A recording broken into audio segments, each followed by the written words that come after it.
So, ito muna yung pinapa-flex mo, madam, no? So, ito nga, madam, si number 48 po natin ang ating towel rack.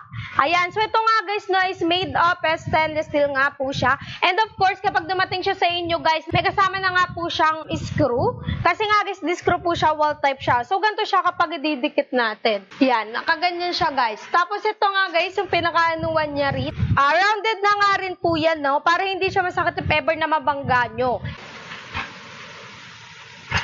Ayan. Then, marami kayong masasampay kasi nga puro hook po yung nandito. Mga towel nyo, sampayan nyo, or labahan nyo. Hindi po siya kinakalawang or hindi po nagpipade yung kanyang kulay. Actually, almost 1 year na ito nandito na on display lang na ginagamit natin na ready for flexing. Ayan, ba diba? So, si number 48 natin, guys, is for only 349.